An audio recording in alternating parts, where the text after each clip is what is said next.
പ്രശംസിപ്പാൻ വക ഉണ്ടെങ്കിലോ അത് യേശുവിൻ സന്നിധിയിൽ. പ്രശംസിപ്പാൻ വക ഉണ്ടെങ്കിലോ അത് യേശുവിൻ സന്നിധിയിൽ.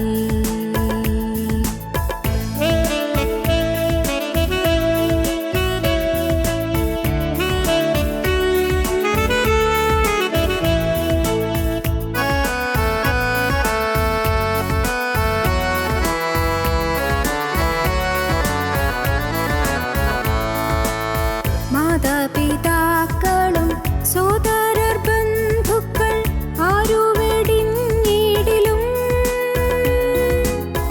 അനാഥനായി നിന്നെ കൈവിടുകില്ലെന്ന് അരുളിയോൻ കൂടെയുണ്ട്. അനാഥനായി നിന്നെ കൈവിടുകില്ലെന്ന് അരുളിയോൻ കൂടെയുണ്ട്. ആശ്രയിപ്പാനൊരു നാമമുണ്ടെങ്കിലത് യാഹല്ലാതാരുമില്ല. പ്രശംസിപ്പാൻ വക ഉണ്ടെങ്കിലോ അത് യേശുവിൻ സന്നിധിയിൽ. പ്രശംസിപ്പാൻ വക ഉണ്ടെങ്കിലോ അത് യേശുവിൻ സന്നിധിയിൽ. ഞങ്ങളും ക്രൂശിക്കപ്പെട്ട ക്രിസ്തുവിനെ പ്രസംഗിക്കുന്നു. ദൈവ തിരുനാമത്തിന് മഹത്വം ഉണ്ടാകട്ടെ. 84-ാം സങ്കീർത്തനം 6-ാം വാക്യം നമുക്ക് വായിക്കാം. കണ്ണുനീർ താഴ്വരയിൽ കൂടി കടക്കുമ്പോൾ അവർ അതിനെ ജലാശയമാക്കി തീർക്കുന്നു. മുൻമഴയാൽ അത് അനുഗ്രഹപൂർണമായി തീരുന്നു. അവർ മേൽക്കുമേൽ ബലം പ്രാപിക്കുന്നു. എല്ലാവരും സിയോനിൽ ദൈവസന്നിധിയിൽ ചെന്നെത്തുന്നു. ദൈവത്തിന് സ്തോത്രം. 84-ാം സങ്കീർത്തനം എഴുതിയത് ആര് എന്നതിൻ്റെ ഹെഡിങ്ങിലുണ്ട്. കോരഹ് പുത്രന്മാരുടെ സങ്കീർത്തനം. കോരഹ് പുത്രന്മാർ. ഈ കോരഹ് എന്ന് പറയുന്നത് മോശയുടെ ഫസ്റ്റ് കസിനാണ്. മോശയുടെ അപ്പൻ്റെ സഹോദരൻ്റെ മകൻ കോരഹ്. കോരഹ്, ദാഥാൻ, അബീറാം, അവർ 3 പേരും ദൈവത്തിൻ്റെ വേലക്കാർ തന്നെയാണ്. അവർ ദൈവത്തിൻ്റെ ശുശ്രൂഷക്കാർ തന്നെയാണ്. അവർ ദൈവത്തിൻ്റെ വേലയിൽ സഹായിക്കുന്നവരാണ്. അവർക്ക് മാന്യമായ വേല കർത്താവ് കൊടുത്തിട്ടുണ്ട്. നിത്യനായ ദൈവം അവരെ അവഗണിച്ചിട്ടില്ല. അവരെ പരിഗണിച്ചുകൊണ്ട് തന്നെയിരുന്നു. അവർക്ക് വേല കൊടുത്തിരുന്നു. നമുക്ക് വായിക്കാം. സംഖ്യാപുസ്തകം 16-ാം അധ്യായം 1-ാം വാക്യം മുതൽ. എന്നാൽ ലേവിയുടെ മകനായ കെഹാത്തിൻ്റെ മകനായ ഇസ്ഹാരിൻ്റെ മകൻ കോരഹ്, രൂബേൻ ഗോത്രത്തിൽ ഏലിയാബിൻ്റെ പുത്രന്മാരായ ദാഥാൻ, അബീരാം, പേലത്തിൻ്റെ മകനായ ഓൻ എന്നിവർ ഇസ്രായേൽ മക്കളിൽ സഭാപ്രധാനികളും സംഘസദസ്യന്മാരും പ്രമാണികളുമായ 250 പുരുഷന്മാരെ കൂട്ടി മോശയോട് മത്സരിച്ചു. ദൈവത്തിന് സ്തോത്രം. 600,000 പേരുണ്ട് യാത്ര ചെയ്യുന്നവർ. ഈജിപ്തിൽ നിന്ന് കനാനിലേക്ക് യാത്ര ചെയ്യുന്നവർ. ഈ 6,00,000 പേരിൽ എല്ലാവരെയും ദൈവം കണ്ടതാണ്. ദൈവം വിളിച്ചു കൊണ്ടുവന്നതാണ്. ദൈവം വിളിച്ചുകൊണ്ട് വരുന്ന ജനമാണ്. എന്നാൽ അവരെ ആത്മീയമായി നടത്താൻ കർത്താവ് ഫലമേൽപ്പിച്ചത് മോശയാണ്. വിക്കനായ മോശയെ. ആരും അന്നേരം എതിർത്തൊന്നുമില്ല. കർത്താവ് എന്താണ് വിക്കനായ ഒരാളെ എടുത്ത് ഉപയോഗിച്ചതെന്ന് ആർക്കും ചോദ്യം വന്നില്ലെന്ന് തോന്നുന്നു. നമുക്കറിയാൻ പാടില്ല. ഏതായാലും ഇത്തിരി കഴിവ് കുറഞ്ഞ, സംസാരിക്കാൻ കഴിവില്ലാത്ത വിക്കനായ മോശയാണ് കർത്താവ് തൻ്റെ ജനത്തെ നടത്താൻ ഉപയോഗിച്ചത്. മോശ പറഞ്ഞു നോക്കിയോ, അയ്യോ കർത്താവ്, എന്നെ അതിനെ കൊള്ളില്ല, എനിക്ക് പറ്റില്ല, വേറെ ആരെങ്കിലും നോക്ക്, ഞാൻ ഒന്നും കഴിവില്ലാത്തതുകൊണ്ട് ഞാൻ ബലഹീനനാണ്. മോശ പറയും തോറും കർത്താവ് വീണ്ടും വീണ്ടും പറയും, നിന്നെ തന്നെ, നീ തന്നെ പോകണം. മിസ്രയീമിൽ നിന്ന് എൻ്റെ ജനത്തിൻ്റെ നിലവിളി ഞാൻ കേട്ടു. അവരുടെ കണ്ണുനീര് കണ്ടു. അവർ വിടുവിപ്പാൻ ഞാൻ ഇറങ്ങി വന്നിരിക്കുകയാണ്. മുൾപ്പടർപ്പിൽ നിന്നുള്ളതായ ശബ്ദം കേട്ട് മോശ ഞെട്ടി. കത്തുന്ന മുൾപ്പടർപ്പിൽ നിന്ന് യഹോവയായ ദൈവം മോശയോട് സംസാരിച്ചു. സീനായി മലയുടെ ചെരുവിൽ കൂടി ആ അമ്മായിപ്പൻ്റെ ആളുകൾ നോക്കിക്കൊണ്ട് നടക്കുന്ന മോശ പലതിനെക്കുറിച്ചും ഓർത്തുകൊണ്ട് നടക്കുകയായിരിക്കും. കഴിഞ്ഞ കാലങ്ങളൊക്കെ ഓർത്ത് സങ്കടപ്പെട്ട് നടക്കുകയായിരിക്കും. പക്ഷേ ആ കാലങ്ങളെല്ലാം മാറി ആദ്യകാലത്ത് നൈൽ നദിയിലെ 3 മാസം പ്രായമുള്ളപ്പോൾ നൈൽ നദിയിലെ പെരുവെള്ളത്തിൽ മോശ മരിച്ചു പോകേണ്ടതായിരുന്നു. അവിടെ നിന്ന് ദൈവം പൊക്കിയെടുത്തു. മിസ്രയീം കൊട്ടാരത്തിൽ വളർന്നു. 40 വർഷം മിസ്രയീം കൊട്ടാരത്തിൽ വളർന്ന് നല്ല ഈജിപ്തിലെ ഫറവോ രാജാക്കന്മാരുടെ കൊട്ടാരത്തിൽ വളർന്ന് നല്ല ജ്ഞാനമുള്ളവനായി തീർന്നു. നല്ല ബുദ്ധിമാനായി തീർന്നു. ഈ മോശ 40 കൊല്ലം കഴിഞ്ഞ് മോശ കൊട്ടാരം വിട്ട് ഓടിപ്പോകേണ്ടി വന്നു. കൊട്ടാരം വിട്ട് ഓടിപ്പോയിട്ട് നേരെ അങ്ങ് ദൂരെ മിദ്യാനിൽ മോശ ചെന്നു. അവിടെ യിത്രോ എന്ന് പറയുന്ന ഒരാളുടെ വീട്ടിൽ പാർത്തു. യിത്രോയുടെ മകളെ വിവാഹം കഴിച്ചു. യിത്രോയുടെ ആടുകൾ നോക്കുക എന്നുള്ളതായിരുന്നു മോശയുടെ ജോലി. അമ്മായപ്പൻ്റെ ആടുകൾ നോക്കുന്ന ജോലി ചെയ്തുകൊണ്ട് 40 കൊല്ലം ആ മിദ്യാന്യ മലഞ്ചെരിയിൽ കൂടി നടന്നു. ദൈവത്തിന് സ്തോത്രം. 80 കൊല്ലം പോയി. ഈ 80 കൊല്ലം കഴിഞ്ഞപ്പോഴാണ്, 80ാമത്തെ വയസ്സിലാണ് മോശയ്ക്ക് ദൈവം പ്രത്യക്ഷനായത്. അത് വലിയ കഥയാണ്, വലിയൊരു ചരിത്രമാണ്, വളരെ രസകരമായ ചരിത്രവുമാണ്. ദൈവം എപ്പോഴാണ് ഒരാൾക്ക് പ്രത്യക്ഷനാകുന്നത് ആർക്കറിയാം? നീലനദിയിലെ ഓളങ്ങളിൽപ്പെട്ട് തകർന്നു പോകേണ്ടിയിരുന്ന ജീവിതം എന്തുകൊണ്ട് ആയുസ് നീട്ടിക്കൊടുത്തു? ദൈവത്തിൻ്റെ കരുണയുണ്ട്, ദൈവത്തിൻ്റെ കരുതലുണ്ട്, ദൈവത്തിൻ്റെ ഉദ്ദേശമുണ്ട്. ആയുസ് നീട്ടിക്കൊടുത്തു. അന്ന് തീർന്നു പോകാമായിരുന്നു. 3 മാസം പ്രായമുള്ള കുഞ്ഞ് അന്ന് തീർന്നു പോകാമായിരുന്നു. നിങ്ങൾക്കൊക്കെ ഓർക്കാം ഇല്ലേ? എന്നേ തീർന്നു പോകേണ്ട ജീവിതമാണ്. ചില അത്യാഹിതങ്ങൾ വന്നപ്പോൾ, ചില ആക്സിഡൻസ് വന്നപ്പോൾ, ചില മാറാരോഗങ്ങൾ വന്നപ്പോൾ തീർന്നു പോകുമായിരുന്നില്ലേ? ദൈവത്തിന് സ്തോത്രം, ദൈവത്തിന് സ്തോത്രം. പ്രിയപ്പെട്ടവരെ, ഓർത്തു നോക്കൂ, ഏതെല്ലാം വഴികൾ കൂടിയൊക്കെ കർത്താവ് നമ്മൾ നടത്തി. ഓരോന്നോർക്കുമ്പോൾ ചിലപ്പോൾ നമുക്ക് ദൈവത്തെ സ്തുതിക്കാൻ തോന്നും, ചിലപ്പോൾ നമുക്ക് കരയാൻ തോന്നും. നടത്തിയ വിധങ്ങൾ, പിന്നിട്ട വഴികൾ, ദൈവത്തിന് സ്തോത്രം. ഇതിലെല്ലാമാണ് കർത്താവ് നടത്തിയത്. സ്തോത്രം. പ്രിയപ്പെട്ടവരെ, മോശ മിസ്രയീം കൊട്ടാരത്തിൽ വളർന്നു, ഫറവോൻ്റെ അടുത്ത കിരീടാവകാശിയായി വളർന്നു വരികയാണ്, അടുത്ത രാജാവായി ആകാൻ പോവുകയാണ്. അപ്പോഴാണ് പാവത്തിൻ്റെ തൽക്കാല ഭോഗത്തെക്കാളും ദൈവജനത്തോടെ കഷ്ടം അനുഭവിക്കുന്നത് മോശ തിരഞ്ഞെടുത്തത്. ദൈവജനത്തോട് കഷ്ടം അനുഭവിക്കുക, അതാണ് നല്ലതെന്ന് തോന്നി. അതൊരു വലിയ തിരഞ്ഞെടുപ്പാണ്. പാപത്തിൻ്റെ തൽക്കാല ഭോഗത്തെക്കാളും ദൈവജനത്തോടുകൂടി കഷ്ടം അനുഭവിക്കുന്നത് മോശ തിരഞ്ഞെടുത്തു. ദൈവജനത്തോട് ചേർന്ന് നിൽക്കാൻ തീരുമാനിച്ചു. ദൈവജനത്തോടും ചേർന്ന് നിൽക്കാൻ തീരുമാനിച്ചു. അതൊരു വലിയൊരു ബോൾഡ് സ്റ്റെപ്പ് എന്ന് വേണമെങ്കിൽ പറയാം. വളരെ ധീരമായൊരു ചുവടുവെപ്പ്. ദൈവത്തിന് സ്തോത്രം. വളരെ ധീരമായ ചുവടുവെപ്പ്. പാപത്തിന് തൽക്കാല ഭോഗത്തെക്കാളും ദൈവജനത്തോടുകൂടി കഷ്ടം അനുഭവിക്കുന്നത് തിരഞ്ഞെടുത്തു. വായിച്ചോ. വിശ്വാസത്താൽ മോശ താൻ വളർന്നപ്പോൾ പാപത്തിൻ്റെ തൽക്കാല ഭോഗത്തേക്കാളും ദൈവജനത്തോടുകൂടെ കഷ്ടമനുഭവിക്കുന്നത് തിരഞ്ഞെടുത്തു. പ്രതിഫലം നോക്കിയതുകൊണ്ട് ഫറവോൻ്റെ പുത്രിയുടെ മകനെന്ന് വിളിക്കപ്പെടുന്നത് നിരസിക്കുകയും മിസ്രയീമിലെ നിക്ഷേപങ്ങളെക്കാൾ ക്രിസ്തുവിൻ്റെ നിന്ന വലിയ ധനമെന്ന് എണ്ണുകയും ചെയ്തു. മിസ്രയീമിലെ നിക്ഷേപങ്ങളെക്കാൾ ക്രിസ്തുവിനെ നിന്ന് വലിയ ധനമെന്ന് എണ്ണുകയും ചെയ്തു. പ്രിയപ്പെട്ടവരെ, ഇവിടെ നിക്ഷേപങ്ങളുണ്ട്, തീർച്ചയാണ്. ഇവിടെ പല കാര്യങ്ങളും, നല്ല കാര്യങ്ങളുണ്ട്, പ്രതിഫലങ്ങളുണ്ട്. പക്ഷേ ഇതെല്ലാം മാഞ്ഞു പോകുന്നതാണ്, നീങ്ങിപ്പോകുന്നതാണ്, എല്ലാം ശവക്കുഴിയിൽ അമർന്നു തീരുന്നതാണ്. എന്നാൽ തീരാത്ത നിക്ഷേപം, അക്ഷയ നിക്ഷേപം, സ്തോത്രം, ക്ഷയിക്കാത്ത നിക്ഷേപം, അത് മോശ കണ്ടു. മിസ്രയീമിലെ നിക്ഷേപങ്ങളെക്കാൾ ക്രിസ്തുവിന് നിന്ന വലിയ ധനമെന്ന് എണ്ണുകയും ചെയ്തു. വിശ്വാസത്താൽ അവൻ അദൃശ്യ ദൈവത്തെ കണ്ടതുപോലെ ഉറച്ചു നിൽക്കയാൽ രാജാവിൻ്റെ കോപം ഭയപ്പെടാതെ മിസ്രയീം വിട്ടുപോന്നു. എന്തുകൊണ്ടാണ് മോശയ്ക്ക് അങ്ങനെ പോരാൻ പറ്റിയത്? രാജാവിൻ്റെ കോപം ഭയപ്പെടാതെ ഇരുന്നത് അദൃശ്യ ദൈവത്തെ കണ്ടതുപോലെ ഉറച്ചു നിന്നു. എൻ്റെ സഹോദരങ്ങളെ, ഞാൻ പറയട്ടെ, നിങ്ങൾക്ക് അദൃശ്യ ദൈവത്തെ കണ്ടതുപോലെ ഉറച്ചു നിൽക്കാനുള്ളതായ ഒരു ഭാഗ്യം ലഭിക്കണം. അദൃശ്യനായൊരു ദൈവം, എൻ്റെ ഈ പുറം കണ്ടുകൊണ്ട് കാണാൻ വയ്യാത്തവനായ ക്രിസ്തു എൻ്റെ അരികത്തുണ്ട്. അവൻ എപ്പോഴും എന്നെ കാണുന്നുണ്ട്. ഞാൻ എന്ത് തെറ്റ് ചെയ്യുന്നു നോക്കിക്കൊണ്ട് എന്നെ കുറ്റം വിധിക്കാൻ നിൽക്കുന്നവനല്ല. ഞാൻ തെറ്റ് ചെയ്താലും തെറ്റിൽ നിന്ന് എന്നെ കോരിയെടുക്കാൻ അടുത്ത് നിൽക്കുകയാണ്. അവസ്ഥയിലേക്ക് പോയാലും എന്നെ തള്ളിക്കളയാതെ എന്നെ സ്വീകരിക്കാൻ കാത്തു നിൽക്കുകയാണ്. അപകടം എനിക്ക് വരാൻ തുടങ്ങുമ്പോഴേക്കും എന്നെ കോരിയെടുത്ത് തൃക്കരങ്ങളിൽ വഹിക്കുവാൻ കാത്തു നിൽക്കുകയാണ്. പാപത്തിൻ്റെ തൽക്കാല ഭോഗം എനിക്ക് വേണ്ട. ഇങ്ങനെ ജീവനുള്ള ദൈവം മോശയെ വിളിച്ചു, തിരഞ്ഞെടുത്തു, ജനത്തെ ഏൽപ്പിച്ചു. 600,000 ചുമതല മോശയെ ഏൽപ്പിച്ചു. മോശയ്ക്ക് സഹായിയായി അഹരോനുണ്ട്, മോശയ്ക്ക് സഹായിയായി മിരിയാമുണ്ട്. അഹരോൻ 3 വയസ്സ് പ്രായ കൂടുതലുള്ള ചേട്ടൻ, മിരിയാം 6 വയസ്സ് പ്രായ കൂടുതലുള്ള സഹോദരി. ആ കുടുംബം അത് ഭാഗ്യമാണ്, ഒരു അനുഗ്രഹിക്കപ്പെട്ട കുടുംബം, ദൈവം വിളിച്ചുകൊണ്ടൊരു കുടുംബം. ഈ മോശ ജനത്തെ നടത്തിക്കൊണ്ട് പോകുമ്പോൾ മോശയുടെ ഫസ്റ്റ് കസിൻ എന്ന് ഞാൻ പറഞ്ഞല്ലോ, അപ്പൻ്റെ സഹോദരൻ്റെ മകൻ കോരഹ്, അവന് മോശയോട് മത്സരം തോന്നി. ഒരാൾക്ക് മത്സരം തോന്നിയാൽ അപ്പോൾ അതിന് പറ്റിയ ആശയതയുള്ളവരെ കൂട്ടുകിട്ടും. വായിച്ചു.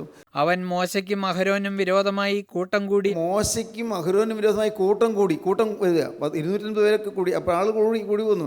ഒരാൾ മത്സരിക്കാൻ തുടങ്ങിയാൽ മത്സരിയോടുകൂടെ വേറെ ആളുകൾ ചേർന്ന് വരും. മത്സരിക്കാൻ തുടങ്ങിയിരിക്കുകയാണ്. ആർക്കെതിരെ? മോശയ്ക്കെതിരെ. പക്ഷേ നാം മോശയെ കാണുന്നുള്ളൂ. ഈ മോശയെ നിയോഗിച്ചതാരാണ്? മോശയെ അധികാരപ്പെടുത്തിയതാരാണ്? മോശയ്ക്ക് അനുഗ്രഹീതമായി ശുശ്രൂഷ ഏൽപ്പിച്ചതാരാണ്? മോശ ചോദിച്ചു മേടിച്ചതല്ല. പുറപ്പാട് ദിവസം 3-ാം അധ്യായം വായിക്കുമ്പോൾ കാണാം, എനിക്ക് വേണ്ട എന്നാണ് പറഞ്ഞത്. എനിക്കതിന് യോഗ്യതയില്ല, ഞാൻ വിക്കനാണ്, വേറെ ആരെങ്കിലും കരുതിക്കൊള്ളൂ. മോശ ദൈവത്തോട് വാദിച്ചു നോക്കി. അവസാനം ദൈവം കോപിച്ചു. നീ എന്നോട് വീണ്ടും തർക്കിക്കേണ്ട, നിന്നെ ഞാൻ അതിനായിട്ട് നിയമിച്ചിരിക്കുന്ന കർത്താവ് പറഞ്ഞു. അങ്ങനെ മോശ അത് ഏറ്റെടുത്തു. ഈ ജനത്തെ മുഴുവൻ നടത്തിക്കൊണ്ടുപോകാൻ എന്നെക്കൊണ്ട് കഴിവില്ലെന്നൊക്കെ മോശ പറഞ്ഞു നോക്കിയതാണ്. എന്നാൽ ദൈവത്തിന് സ്തോത്രം, കർത്താവ് മോശയാണ് കണ്ടത്. മോശയെ ആ വേല ഫലമേൽപ്പിച്ചു. മിസ്രയീമിലെ അടിമത്തത്തിൽ നിന്ന് മോചനം പ്രാപിച്ച് ചെങ്കടൽ കടന്ന് മരുഭൂമിയിൽ കൂടി നടന്നു പോകുന്ന ആ ജനത്തിന് നേതൃത്വം കൊടുത്തുകൊണ്ട് മോശ അവർക്ക് മുമ്പായി നടന്നു. ദൈവത്തിന് സ്തോത്രം.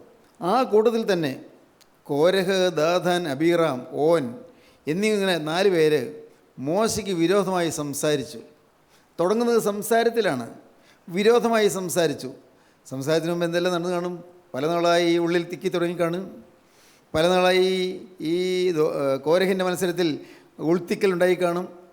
പല നാളായി മത്സരം ഉള്ളിൽ തോന്നിക്കാണും, ചിന്തകൾ വന്നു കാണും. കാരണം sow a thought reap an action, sow an action reap a habit, sow a habit reap a character, and sow a character reap your destiny. ചിന്തയിലാണ് തുടങ്ങുന്നത്. സോ എ തോട്ട്, ചിന്തയിൽ തുടങ്ങുന്നു. ചിന്തയിൽ തുടങ്ങുന്നു, അത് പിന്നെ ഒരു പ്രവൃത്തിയായി മാറുന്നു. പ്രവൃത്തിയായി കഴിഞ്ഞാൽ തുടരെ പ്രവർത്തിച്ചാൽ അതൊരു ശീലമായി തീരും. ശീലം തുടരെ വന്നാൽ അത് സ്വഭാവമായി തീരും. സ്വഭാവം അത് തന്നെയായി പോയാൽ ജീവിതത്തിൻ്റെ ഭാഗധേയം മുഴുവൻ അങ്ങനെയായിത്തീരും, ഭാവി മുഴുവൻ അങ്ങനെയായിത്തീരും. ദൈവത്തിന് സ്തോത്രം. എത്രയോ നാളുകളായി ഈ കോരഹിൻ്റെ മനസ്സിൽ ഒരു മത്സരം. ഇത് ഈ മോശയ്ക്ക് എന്താ എത്ര പ്രത്യേകത? വിക്കനായൊരു മനുഷ്യൻ, എൻ്റെ അപ്പൻ്റെ സഹോദരന്മാരല്ലേ, ഞാനും അതുപോലൊരു മാന്യതയുള്ളൊരു വ്യക്തിയല്ലേ, പിന്നെ എനിക്കെന്താ ആ ശുശ്രൂഷ കിട്ടാത്തത്? ആ ശുശ്രൂഷ മോശയെ ഏൽപ്പിച്ചെന്തിനാണ്? ജനത്തെ നടത്താനുള്ള ശുശ്രൂഷ മോശ കൽപ്പിക്കുന്നു, ജനം അനുസരിക്കുന്നു. അവന് ചിന്ത തുടങ്ങിയിട്ട് കുറേ നാളുകളായി. അവൻ ചിന്ത പയ്യെ മറ്റുള്ളവർക്ക് പകർന്നു. ദാഥാൻ കൂടി, അബീറാൻ കൂടി, പിന്നെ ഓൻ കൂടി, ഇങ്ങനെ ഒരു എണ്ണം കൂടി വന്നു. 250 പേര് കൂടി. എത്ര പെട്ടെന്ന് എണ്ണം കൂടിയത്! വിരോധികൾ, മത്സരക്കാരെണ്ണം കൂടി. അവരറിയുന്നില്ല ആരോട് മത്സരിക്കുന്നതെന്ന്. ദൈവത്തിനെതിരായിട്ടാണ് മത്സരം, മോശയ്ക്കെതിരായിട്ടല്ല. അവരുടെ ധാരണ മോശ അധികാരം എടുക്കുന്നു, അത് അഹങ്കാരമാണ്, അല്ലെങ്കിൽ മോശ ഓരോന്ന് കൽപ്പിക്കുന്നു, അത് മോശയുടെ തന്നിഷ്ടമാണ് എന്നൊക്കെയായിരിക്കും അവർ ചിന്തിക്കുന്നത്.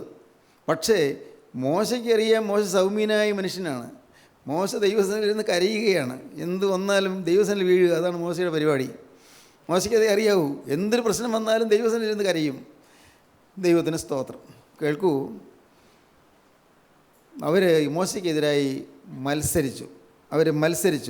പിന്നെ മതി, സഭ ഒട്ടൊഴിയാതെ എല്ലാവരും വിശുദ്ധരാകുന്നു, യഹോവ അവരുടെ മധ്യയുണ്ട്, പിന്നെ നിങ്ങൾ യഹോവയുടെ സഭയ്ക്ക് മീതെ നിങ്ങളെ തന്നെ ഉയർത്തുന്നത് എന്ത് എന്ന് പറഞ്ഞു. മതി, നിങ്ങളുടെ ഈ ഭരണമൊക്കെ മതി. സഭ ഒട്ടൊഴിയാതെ എല്ലാവരും വിശുദ്ധരാകുന്നു. മോശ മാത്രമൊന്നുമല്ല വിശുദ്ധൻ, അല്ലെ അഹ്റോൻ മാത്രമൊന്നുമല്ല വിശുദ്ധൻ. ഈ സഭ മുഴുവനും വിശുദ്ധരാകുന്നു. വിശുദ്ധിയുള്ള സഭയാണ്. മതി, നിങ്ങൾ ഇങ്ങനെ അധികാരം നടത്തണ്ട. മതി, സഭ ഒട്ടൊഴിയാതെ എല്ലാവരും വിശുദ്ധരാകുന്നു, യഹോവ അവരുടെ മധ്യേ ഉണ്ട്. സഭയുടെ മധ്യേ ദൈവമുണ്ട്. പിന്നെ നിങ്ങൾ യഹോവയുടെ സഭയ്ക്ക് മീതെ നിങ്ങളെ തന്നെ ഉയർത്തുന്നത് എന്ന് പറഞ്ഞു. മോശയോട് പറഞ്ഞു, ഇനി ഞങ്ങൾ ഇങ്ങ് വകവെച്ച് തരികയില്ല. നിങ്ങൾ യഹോവയുടെ സഭയ്ക്ക് മീതെ നിങ്ങളെ തന്നെ ഉയർത്തുകയാണ്. ഇതിന് ഞങ്ങളെ കിട്ടില്ല. ഞങ്ങളങ്ങനെ ഒരു പാവകളല്ല. ഞങ്ങൾക്കുമുണ്ട് ഈ മോശയ്ക്കുള്ളതുപോലുള്ള കൃപാവരങ്ങളൊക്കെ ഞങ്ങൾക്കുമുണ്ട്. ആ കൃപാവരങ്ങളും ആത്മീയ നൽവരങ്ങളും എല്ലാം ഞങ്ങൾക്കുമുണ്ട്. ഞങ്ങൾക്കും കർത്താവിൻ്റെ വേല ചെയ്യാൻ സാധിക്കും. ഈ മോശ എന്താ വേലയാണ് ചെയ്യുന്നത്? അങ്ങനെ മോശ അധികാരം നടത്തുന്ന എന്താ പ്രത്യേകതയുള്ളത്? ഞങ്ങൾക്കും ആകാമല്ലോ. ദൈവത്തിന് സ്തോത്രം. ഇങ്ങനെ മത്സരം വന്നപ്പോൾ മോശ അവരോട് തിരിച്ചൊന്നും പറയാൻ പോയില്ല, എക്സ്പ്ലനേഷൻ കൊടുത്തില്ല, വിശദീകരണം ഒന്നും കൊടുത്തില്ല. മോശ അവരോട് ഒന്നും പറയാതെ മോശ കൂടാരത്തിനുള്ളിലേക്ക് വലിഞ്ഞു. അകത്തേക്ക് മാറി മോശ കവിണ്ണ് വീണു. ദൈവത്തിന് സ്തോത്രം. മോശ പ്രാർത്ഥിക്കാൻ തുടങ്ങി. ദൈവമക്കളെ, ജീവിതത്തിൽ പ്രതിസന്ധികൾ വരുമ്പോൾ, ജീവിതത്തിൽ എതിർപ്പുകൾ പെരുകുമ്പോൾ, ജീവിതത്തിൽ മത്സരങ്ങൾ പെരുകുമ്പോൾ, ജീവിതത്തിൽ ഏറ്റുമുട്ടലുകൾ ഉണ്ടാകുമ്പോൾ നിങ്ങൾ മറുപടി പറയാൻ നിൽക്കരുത്. ഒരു വിശദീകരണവും വേണ്ട, ഒന്നും വിശദീകരിക്കണ്ട. നിങ്ങൾ കവിണ്ണ് വീഴുക, മുട്ടിന്മേൽ എഴയുക, ക്രൂശിൻ്റെ പാദത്തിലേക്ക് എഴഞ്ഞു ചെന്ന് ആ പാദം കെട്ടിപ്പിടിക്കുക, പ്രാർത്ഥിക്കുക. ദൈവത്തിന് സ്തോത്രം. മോശ കവിണ്ണ് വീണു. കമൺ. അവൻ കോരഹിനോടും അവൻ്റെ എല്ലാ കൂട്ടരോടും പറഞ്ഞത്, നാളെ രാവിലെ യഹോവ തനിക്കുള്ളവർ ആരെന്നും തന്നോടടുപ്പാൻ തക്കവണ്ണം വിശുദ്ധനാരെന്നും കാണിക്കും. സ്തോത്രം. മോശ പ്രാർത്ഥിച്ചു. മോശയ്ക്ക് ദൈവം വ്യക്തമായ സൂചന കൊടുത്തു. നീ അവരോട് പറഞ്ഞ ഇങ്ങനെ പറഞ്ഞാൽ മതി. ദൈവത്തിൻ്റെ ആ ഒരു വ്യക്തമായ ഒരു ഗൈഡൻസ് കിട്ടി, വ്യക്തമായ നടത്തിപ്പ് കിട്ടി. മോശ ജനത്തോട് പറഞ്ഞു, അവരോട് പറഞ്ഞു, അവൻ കോരഹിനോടും എല്ലാ കൂട്ടരോടും പറഞ്ഞത്, നാളെ രാവിലെ യഹോവ തനിക്കുള്ളവർ ആരെന്നും തന്നോട് അടുപ്പാൻ തക്കവണ്ണം വിശുദ്ധനാരെന്നും കാണിക്കും. ആരാണ് യഹോവയ്ക്കുള്ളവർ, ആരാണ് വിശുദ്ധർ എന്ന് ദൈവം നാളെ രാവിലെ കാണിക്കും. താൻ തിരഞ്ഞെടുക്കുന്നവനെ തന്നോട് അടുക്കുമാറാക്കും. ദൈവം തിരഞ്ഞെടുത്തവനെ ദൈവം തന്നോട് അടുക്കുമാറാക്കും. കോരഹും അവൻ്റെ എല്ലാ കൂട്ടവുമായുള്ളവരെ, നിങ്ങളിത് ചെയ്യുവിൻ. ധൂപകലശമെടുത്ത് നാളെ യഹോവയുടെ സന്നിധിയിൽ അതിൽ തീയിട്ട് ധൂപവർഗം ഇടുവിൻ. യഹോവ തിരഞ്ഞെടുക്കുന്നവൻ തന്നെ വിശുദ്ധൻ. ലേവിപുത്രന്മാരെ, മതി മതി. പിന്നെ മോശ കോരഹിനോട് പറഞ്ഞത്, ലേവിപുത്രന്മാരെ കേൾപ്പിൻ. യഹോവയുടെ തിരുനിവാസത്തിലെ വേല ചെയ്യുവാനും സഭയുടെ ശുശ്രൂഷയ്ക്കായി അവരുടെ മുമ്പാകെ നിൽപ്പാനും ഇസ്രായേലിൻ്റെ ദൈവം നിങ്ങളെ തൻ്റെ അടുക്കൽ വരുത്തേണ്ടതിന് ഇസ്രായേൽ സഭയിൽ നിന്ന് നിങ്ങളെ വേർതിരിച്ചിരിക്കുന്നത് നിങ്ങൾക്ക് പോരായോ? അവൻ നിന്നെയും ലേവിപുത്രന്മാരായ നിന്റെ സകല സഹോദരന്മാരെയും തന്നോട് അടുക്കുമാറാക്കിയല്ലോ. നിങ്ങൾ പൗരോഹിത്യൻ കൂടെ കാക്ഷിക്കുന്നുവോ? ഇത് ഹേതുവായിട്ട് നീയും നിന്റെ കൂട്ടക്കാരൊക്കെയും യഹോവയ്ക്ക് വിരോധമായി കൂട്ടം കൂടിയിരിക്കുന്നു. നിങ്ങൾ അഹരോൻ്റെ നേരെ പിറുപിറുപ്പാൻ തക്കവണ്ണം അവൻ എന്തുമാത്രമുള്ളൂ. ദൈവത്തിന് സ്തോത്രം. വളരെ കർക്കശമായ ചില ദൂതുകളാണ് മോശ പറയുന്നത്. നിങ്ങൾക്ക് കർത്താവ് ശുശ്രൂഷ തന്നില്ലേ? നിങ്ങൾ ഒഴിവാക്കിയില്ലായിരുന്നല്ലോ. നിങ്ങൾ പിന്നെ പൗരോഹിത്യം കൂടി എന്തിനാണ് കാക്ഷിക്കുന്നത്? നിങ്ങൾക്ക് തന്നിരിക്കുന്ന ശുശ്രൂഷ നിങ്ങൾ ചെയ്യരുതോ? അത് വിശ്വസ്തയോടെ ചെയ്യരുതോ? നിങ്ങൾക്കൊരു ശുശ്രൂഷ തന്നല്ലോ, അത് വിശ്വസ്തയോടെ കൈകാര്യം ചെയ്യരുതോ? നിങ്ങളെ ദൈവം ഉപേക്ഷിച്ചില്ലല്ലോ. പറയുകയാണ്, യഹോവയുടെ തിരുനിവാസത്തിലെ വേല ചെയ്യുവാനും, 9-ാം വാക്യം, യഹോവയുടെ തിരുനിവാസത്തിലെ വേല ചെയ്യുവാനും സഭയുടെ ശുശ്രൂഷയ്ക്കായി അവരുടെ മുൻപാകെ നിൽപ്പാനും ഇസ്രായേലിൻ്റെ ദൈവം നിങ്ങളെ തൻ്റെ അടുക്കൽ വരുത്തേണ്ടതിന് ഇസ്രായേൽ സഭയിൽ നിന്ന് നിങ്ങളെ വേർതിരിച്ചത് നിങ്ങൾക്ക് പോരായോ? ഈ 600,000 പേരിൽ നിന്ന് നിങ്ങളെ ചിലരെ കർത്താവിൻ്റെ വേലയ്ക്ക് തന്നെയാണല്ലോ നിങ്ങളെ നിയോഗിച്ചത്. ഇത്രയേറെ ജനമുള്ള ഈ സമൂഹത്തിൽ നിന്ന് നിങ്ങളിൽ ചിലരെ കർത്താവ് പ്രത്യേകം തിരഞ്ഞെടുത്തല്ലോ. യഹോവയുടെ ഉപകരണം ചുമക്കുവാൻ നിങ്ങൾ തിരഞ്ഞെടുത്തല്ലോ. വലിയ ശുശ്രൂഷയല്ലേ നിങ്ങൾക്കുള്ളത്. നിങ്ങളുടെ ശുശ്രൂഷയും ചെറുതല്ലല്ലോ. പൗരോഹിത്യം കൂടി ഇതിനെ കാക്ഷിക്കുന്നത്. അപ്പോൾ അവിടെ വന്ന് കുഴപ്പം എന്താണെന്ന് വെച്ചാൽ സ്ഥാനമോഹം. അതാണ് സ്ഥാനമോഹം. ആത്മീയ രംഗത്ത് വരാവുന്ന വലിയൊരു അപകടമാണത്. എന്തുകൊണ്ടാണ് കൊച്ചു സഭകളുണ്ടാകുന്നത്? ന്യൂ ജനറേഷൻ ചർച്ചസ് എന്ന് പറയും, പുതിയ സഭകൾ. എന്തുകൊണ്ടാകുന്നത്? ഒരാൾ അല്പം ഒരു വചനമൊക്കെ പഠിച്ചു കഴിയുമ്പോഴേക്കും അവന് തോന്നുന്നു, ഇനി വേറെ ആരുടെയും കീഴിൽ എനിക്ക് ഇരിക്കാൻ വയ്യ, ഞാൻ സ്വന്തമായിട്ട് നടത്താം. കുറച്ച് കഴിയുമ്പോൾ അതിൽ തന്നെ വേറൊരാൾ തോന്നുന്നു, അയാളും പുതിയൊരു സഭ സ്ഥാപിക്കുന്നു. ഏതാനും പേര് കൂടെ ഉണ്ടായിരിക്കും. ഇങ്ങനെ സഭകൾ ഇങ്ങനെ ഭിന്നിച്ച് ചെറുതായി ഇങ്ങനെ പോകുന്നു. ചെറിയ കൂട്ടങ്ങളായിട്ട് മാറുന്നു. കെട്ടുറപ്പോടെ നിൽക്കുന്നില്ല. ദൈവത്തിന് സ്തോത്രം. ദൈവത്തിൻ്റെ വലിയ നാമം മഹത്വപ്പെടട്ടെ. നിങ്ങൾക്ക് പൗരോഹിത്യം കൂടെ കാക്ഷിക്കാൻ എന്താണ് അവകാശം? നിങ്ങൾ ദൈവത്തിൻ്റെ അധികാരത്തിൽപ്പെട്ട കാര്യമാണ്. നിങ്ങൾ എന്താണ് അറിയാത്തത്? നിത്യനായ ദൈവം നിയമിച്ചാക്കിയതാണ്. നിങ്ങൾ എന്തുകൊണ്ട് ഗ്രഹിക്കുന്നില്ല? എന്തുകൊണ്ട് നിങ്ങൾക്ക് ഈ കാര്യത്തിന് തിരിച്ചറിവ് കിട്ടുന്നില്ല? കാരണം നിങ്ങൾക്ക് സ്ഥാനമോഹമുണ്ട്.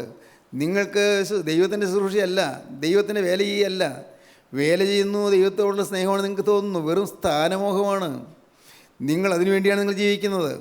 മോശ തുറന്നടിച്ച് പറഞ്ഞു, മതി ലേവ്യപുത്രന്മാരെ, മതി. നിങ്ങളുടെ ഈ മത്സരവും നിങ്ങളുടെ അഹങ്കാരവും മതി മതി. ദൈവത്തിന് സ്തോത്രം. മതി മതി, ലേവ്യപുത്രന്മാരെ മതി മതി.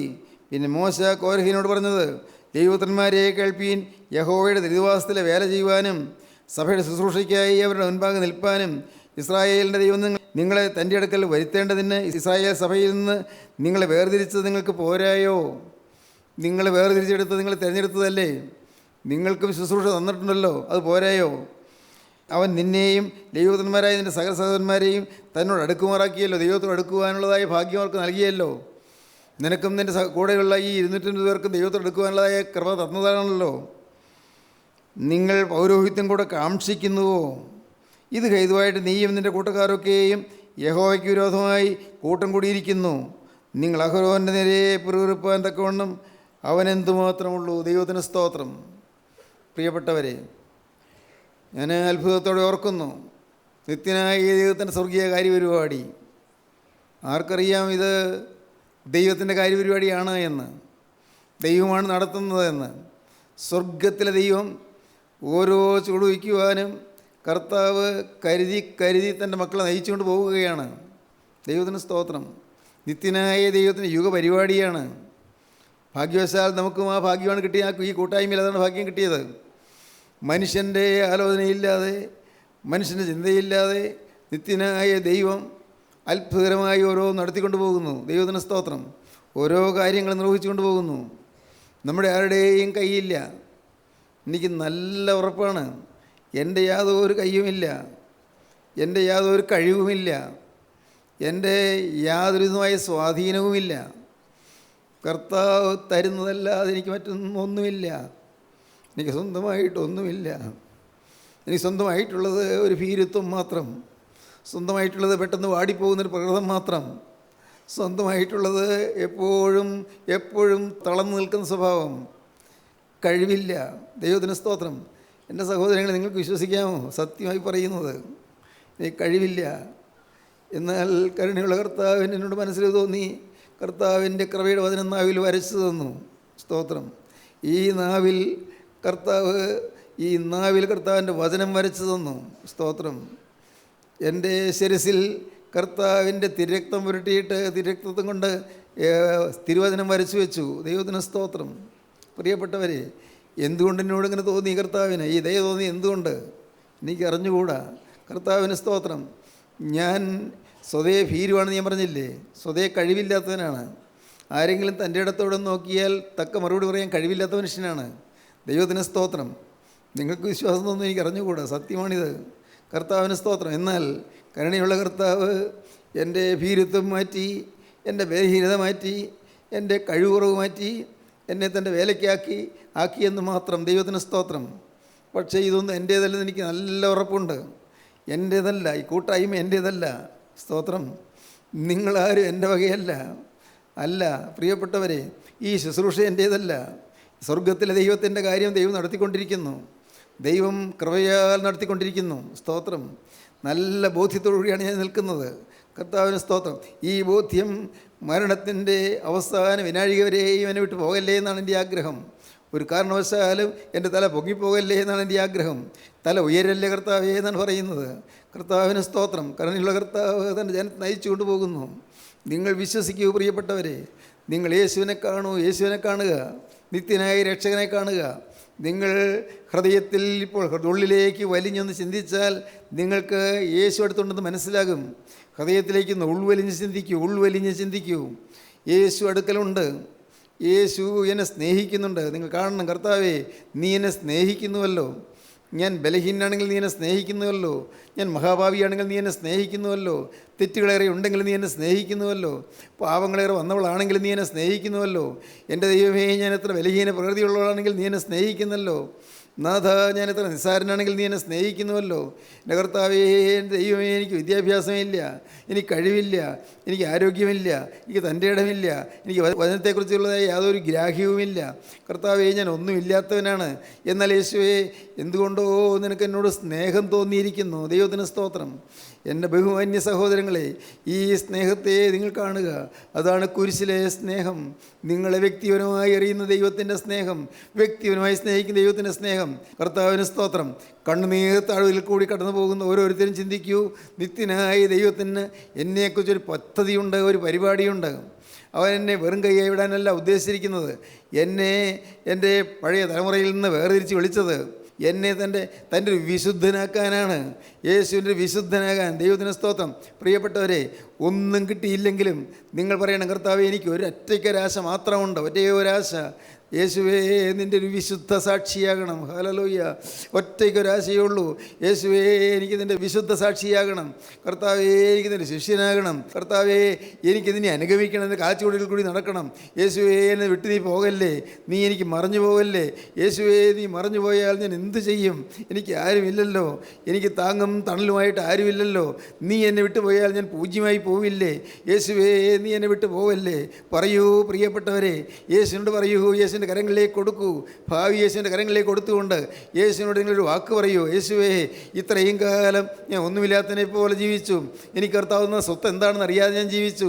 യേശുവേ നീ തന്ന സമ്പത്ത് എന്താണ്? എനിക്ക് തന്ന സമ്പത്ത് യേശു തന്നെയാണ്. യേശു എന്ന നിത്യസമ്പത്താണ് എനിക്ക് കിട്ടിയത്. യേശു എന്ന നിത്യ നിക്ഷേപമാണ് എനിക്ക് കിട്ടിയത്. എൻ്റെ യേശുവേ അത് എനിക്ക് തരുവാൻ തക്കൊണ്ട് ഞാൻ ആര്? ഇനി എന്നെ എന്ത് നന്മ കണ്ടു കർത്താവേ? എന്നാൽ നീ എന്നെ സ്നേഹിച്ചല്ലോ. ഈ സ്നേഹത്തിന് പകരമായി ഒന്നും തരാൻ എൻ്റെ കഴിവില്ല. ഒന്നു മാത്രം ഞാൻ പറയാം, കർത്താവേ ഈ ആയുസ് നിനക്ക് വേണ്ടി മാത്രം. ഹല്ലേലൂയ. ഈ ആയുസ് യേശുവേ നിനക്ക് വേണ്ടി മാത്രം. എന്നെ സ്നേഹിച്ച് സ്നേഹത്തിന് പകരം തരാൻ ഒന്നുമില്ലാത്തത് കൊണ്ട് എൻ്റെ ഈ ആയുഷ്കാലം മുഴുവൻ നിനക്കായി ഞാനിതാ അടിയറ വയ്ക്കുന്നു. Hallelujah, hallelujah, hallelujah, hallelujah. ജീവിതം കർത്താവിൻ്റെ വാതിൽക്കലേക്ക് സമ്പൂർണ്ണമായി സമർപ്പിക്കുന്നവർ വ്യക്തമായി തീരുമാനം ഉണ്ടെങ്കിൽ മാത്രം അവരുടെ കരങ്ങൾ ഉയർത്തൂ. ഹല്ലേലൂയ. സ്നേഹം നിറഞ്ഞ ഞങ്ങളുടെ പരിശുദ്ധ പിതാവേ, വാഴ്ത്തപ്പെട്ട കർത്താവേ, ഈ അനുഗ്രഹീത നിമിഷങ്ങൾക്കായി ഞങ്ങൾ നിന്നെ സ്തുതിക്കുന്നു, ഞങ്ങൾ നിന്നെ സ്തോത്രം ചെയ്യുന്നു. അപ്പോൾ ഈ മക്കളെല്ലാം അവിടെ നിന്ന് സന്ദർശിക്കണമേ. ഓരോരുത്തരുടെയും തീരുമാനങ്ങൾ അവിടെ നിന്ന് അറിയുന്നില്ല കർത്താവേ. ഓരോരുത്തരെടുത്തിരിക്കുന്ന നിശ്ചയങ്ങൾ, തീരുമാനങ്ങൾ, നിർണയങ്ങൾ അവിടെ നിന്ന് കാണുന്നില്ല കർത്താവേ. എല്ലാവരെയും അനുഗ്രഹിക്കണമേ. രോഗികൾക്ക് സൗഖ്യം നൽകണമേ. ഹോസ്പിറ്റലിലായിരിക്കുന്നവർക്ക് സമാധാനവും സൗഖ്യം നൽകണമേ. മനസ്സ് ഭാരപ്പെട്ട് ഉള്ളു നീറിയിരിക്കുന്നവർക്ക് ആശ്വാസം സമാധാനം നൽകണമേ. എൻ്റെ കരുണയുള്ള കർത്താവേ, നിൻ്റെ മക്കളാരും പാരവശ്യപ്പെട്ടു പോകാതെ, ദുരിതം അനുഭവിച്ചു പോകാതെ കർത്താവേ സമാധാനം അനുഭവിക്കാൻ എല്ലാവരെയും യോഗ്യരാക്കി തീർക്കണമേ. കുടുംബമായി അനുഗ്രഹിക്കണമേ. കുടുംബങ്ങളിലേക്ക് ശാന്തിയും സ്നേഹവും സമാധാനം അയക്കണമേ. അവിടുത്തെ രണ്ടാമത്തവരും വേണ്ടി എല്ലാവരെയും ഒരുക്കണമേ. യേശു ക്രിസ്തുവിൻ്റെ വിലയേറിയ നാമത്തിൽ പ്രാർത്ഥിക്കുന്ന കൃപയോടെ കേൾക്കണമേ.